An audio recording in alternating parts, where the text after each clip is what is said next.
Hello everybody, my name is Bobble Hat Boy and welcome to another Bobble Hat Boy video.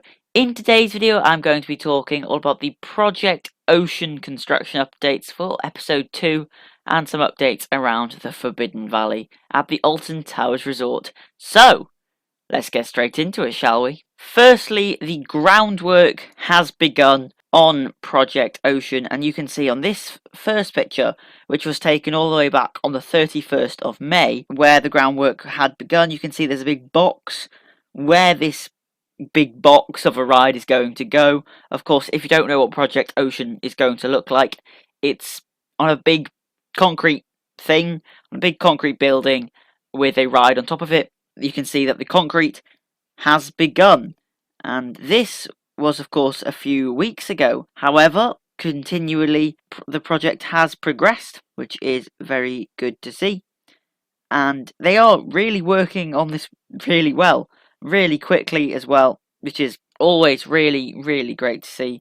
I genuinely think we could be on this in a few months.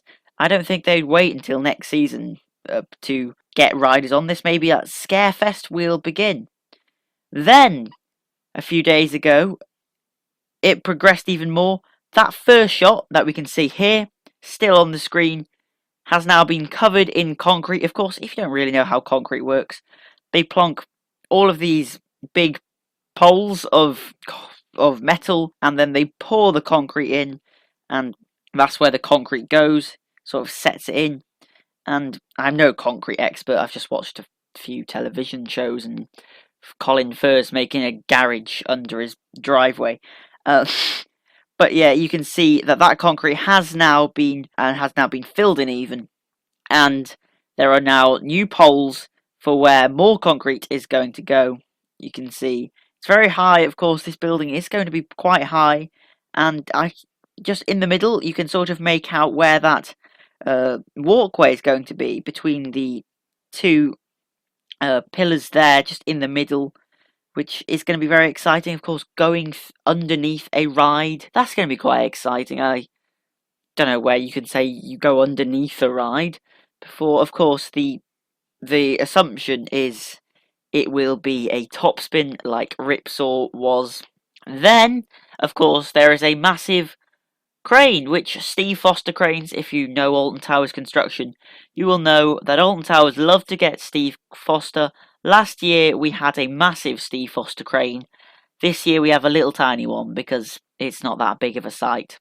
And there's even a JCB. Probably didn't have to go very far considering the main JCB headquarters is about a mile down the road. Well, a few more miles, but you know, it's not that far away. So, it's looking very exciting. The concrete is starting to go in, which is always very cool. However, that's it for Project Ocean, but let's have a look around the rest of Forbidden Valley, shall we? For a start, Nemesis Subterra has been closed for a few weeks, and I don't know why. It has been added onto the website that is closed.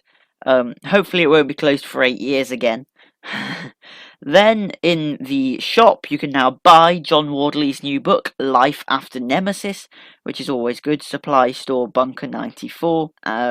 And on the case where it had the Nemesis Reborn monster, which you can see some footage of me exploring that shop and seeing that Nemesis monster, which they actually used to design the monster and show how it would actually look, now has some facts on it, such as the length of the ride, the G-forces, the inversions, and the cost. As well, on the other side, it says how big the model scale is. It's a 1/20th model scale. It was manufactured in Utah, the ride track. The Nemesis in 1994 originally opened on the 19th of March. As well, it also has the project names, such as Secret Weapon 3 and Relentless. I don't know why it was Relentless for Nemesis Reborn, but it was. B&M, of course, manufactured it, and there's a few other facts on there, which is really cool to see. I'm very glad that there are facts on there, and that shop is ever expanding. They're always changing the shop. Well, they're always upgrading the shop even, and making it even better, which is really great. And finally, a few days ago, on Friday the 7th of June, you could buy some of Nemesis.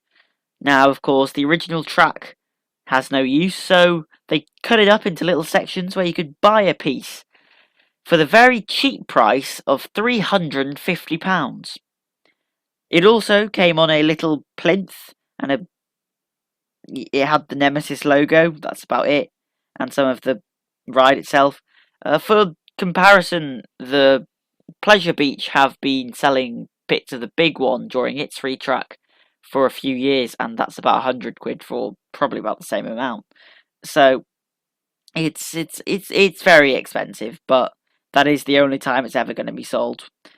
It does say limited edition, even though there's a whole ride that they could have made it out of, but I'm pretty sure it was sold out within 3 minutes. So clearly the demand is there. But there we go. That is all of the updates in Forbidden Valley and for Project Ocean. So what do you guys think of Project Ocean? Did you buy one of the Nemesis bits? I would love to know. And please do tell me in the comments below. And I will hopefully see you all in my next video. Goodbye!